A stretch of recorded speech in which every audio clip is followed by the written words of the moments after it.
পানির পিএইচ কখনো আপনার অ্যান্টিবায়োটিকের সাথে ইউজ করতে পারবেন না বা ভিটামিন মিনারেলের সাথে ইউজ করতে পারবেন না। আসসালামু আলাইকুম সকল খামারি ভাই ও বোনদেরকে। আজকে আমি আলোচনা করব পানির পিএইচ নিয়ে। পানির পিএইচ মুরগির জন্য খুবই গুরুত্বপূর্ণ এবং আপনার খামারের জন্য খুবই গুরুত্বপূর্ণ। পানির পিএইচটা আপনার খামারে যদি আপনি সবসময় ইউজ করেন তাহলে আপনার এইটা ইউজ করার পরে আপনি অন্য যে মেডিসিনগুলো চালাবেন ওই মেডিসিনগুলো মুরগির শরীরে অনেক বেশি কাজ করবে। তো আমি আজকে পিএইচের A to Z আমি আপনাদেরকে বলবো, আপনারা আমার সাথে থাকেন, কারণ এভাবে আমি একদম ভেঙে বলবো, কেউ আপনাদেরকে পিএইচ নিয়ে সঠিক তথ্য দেবে না। আমি আজকে আপনাদেরকে একদম সঠিক ভেঙে তথ্য দেবো এবং পিএইচটা মুরগির শরীরে কী কাজ করে, কিভাবে ব্যবহার করবেন। আপনার চাইলেই পানির পিএইচ অ্যান্টিবায়োটিক এবং ভিটামিন মিনারেলের সাথে আপনি ইউজ করতে পারবেন না। এটার একটা সঠিক নিয়ম আছে বা সঠিক তথ্য আপনার জানা লাগবে। যদি আপনি সঠিক তথ্য না জানেন, আপনি ভুল করেন, তাহলে কিন্তু আপনার খামারে একটা ঝামেলা হবে, ঠিক আছে। তো অনেক ভাই আমাকে ফোন দিয়ে বলে, ভাই পিএইচটা, এই যে আমার হাতে দেখতেছেন একটা পিএইচ, এই পিএইচটা কি আপনি অ্যান্টিবায়োটিকের সাথে ইউজ করতে পারবো বা ভিটামিন মিনারেলের সাথে ইউজ করতে পারবো? ভাই আমি আপনাদেরকে বলবো যে পানির পিএইচ কখনো আপনার অ্যান্টিবায়োটিকের সাথে ইউজ করতে পারবেন না বা ভিটামিন মিনারেলের সাথে ইউজ করতে পারবেন না। পানির পিএইচটা হচ্ছে আপনার অ্যাসিডিফায়ার, এটার মধ্যে অ্যাসিড থাকে।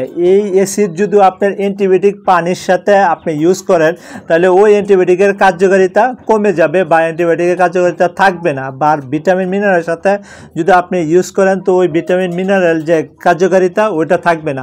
এটা আমার কথা না, ডাক্তারের কথা। আমরা ডাক্তারের সাথে কাজ করি, তো এটা ডাক্তার আমাদেরকে বলে, ঠিক আছে। আপনারা কখনো পিএইচটা কোনো মেডিসিনের সাথে ইউজ করবেন না। পিএইচটা ইউজ করার সঠিক নিয়ম হচ্ছে শুধু সাদা পানির সাথে, মানে পানিটাকে পিএইচটা পানির সাথে দিলেই ওইটা মুরগির জন্য প্রযোজ্য হয়।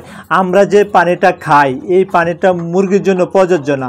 মুরগির জন্য প্রযোজ্য হয়েছে 6 থেকে 7 এর ভিতরে মুরগির জন্য পানিটা প্রযোজ্য। এটা পানির পিএইচ যখন দিবেন তখন 6-7 হয়। আবার থার্মোমিটার আছে, পিএইচ আছে পানির মাপার, ওইটা দিয়েও মেপে আপনারা পিএইচটা সঠিক ভাবে বানিয়ে তারপরে আপনার মুরগিকে দিতে পারেন। তো ওইটা সচরাচর আমাদের দেশে হয় না, এটা বাইরের দেশে যখন মুরগিকে পানি খাওয়ায় ওরা দেশে এটা করে।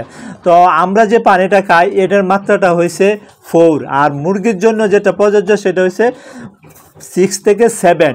তো ওই পিএইচটা দিলেই কিন্তু ওই পানিটার ওই কার্যকারিতা চলে আসে। তখনই আপনি মুরগিকে আপনি দিলে তখন এটা খেলে মুরগি ভালো থাকবে, সুস্থ থাকবে, তার শরীরে যে খারাপ ব্যাকটেরিয়াগুলো মেরে ফেলে এবং মুরগির শরীরের গঠন এবং ব্যালেন্স ঠিক রাখে। এবং পিএইচ মুরগির শরীরে নাড়ি বুড়ি থাকা যে অ্যাসিড, বেজেট এবং অ্যালকোনিন যে ব্যালেন্স থাকে সেটাকে আপনার ঠিক রাখে এবং খারাপ ব্যাকটেরিয়াগুলো মেরে ফেলে এবং উপকারী ব্যাকটেরিয়া বৃদ্ধি পায়। সেজন্য মুরগি আরও বেশি অ্যাক্টিভ হয়, অনেক সুস্থ থাকে। এই হয়েছে আপনার মানে পিএইচের কার্যকারিতা।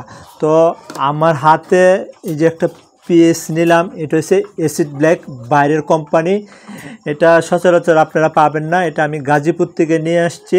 হ্যাঁ, এই অ্যাসিড ব্ল্যাক সবচেয়ে ভালো একটা অ্যাসিড, এটা বাইরের কোম্পানি অ্যাসিড ব্ল্যাক। তো এটা যদি আপনারা পান তাহলে এই অ্যাসিডটা আপনার 1 মিলি 4 লিটার পানিতে ইউজ করবেন। হ্যাঁ, এটার কিন্তু অনেক ঝাড়, এটা কিন্তু অ্যাসিডিফায়ার, এটার কিন্তু অনেক ঝাড়। আপনার যদি 1 মিলি 1 লিটার পানিতে দেন তাহলে মুরগি খাবে না। আপনার 1 মিলি 4 লিটার পানিতে ইউজ করবেন। আর এটা যদি আপনার না পান তাহলে দেশীয় কোম্পানির পানি ইউজ করবেন। যেমন এই যে আমার হাতে আছে রেনা পিএইচ, এই রেনা পিএইচটা আপনারা ইউজ করবেন। এটা 1 মিলি 2 লিটার পানিতে আপনারা ইউজ করবেন। এটা যদি না পান তাহলে সবচেয়ে থেকে ভালো হয় হেমিকো পিএইচ আপনারা ইউজ করবেন 1 মিলি 1 লিটার পানিতে। এভাবে আপনার খামারে সব সময় আপনারা পানির পিএইচটা ইউজ করতে চেষ্টা করুন। খাওয়ানো যে কি উপকারী এটা যদি আপনারা জানেন তাহলে কোনো সময় আপনার পিএইচ খাওয়ানো থেকে বন্ধ দিতেন না। আপনার খামারে সব সময় আপনার পিএইচটা চলতো। পিএইচের এত উপকার, ঠিক আছে। আপনার রোগবেলায় অনেক কমে যাবে, 80% রোগবেলায় কমে যাবে এবং পিএস চালানোর পরে মুরগি থাকবে অনেক ফুরফুরে অন্যরকম। আপনার অন্য মেডিসিন তার শরীরে অনেক বেশি কাজ করবে। তো অবশ্যই আপনারা পিএসটাকে খুব গুরুত্ব সহকারে দেখবেন এবং পিএসটা চেষ্টা করবেন সারা বছর আপনার খামারে চালানোর জন্য। সবাই ভালো থাকেন। আসসালামু আলাইকুম।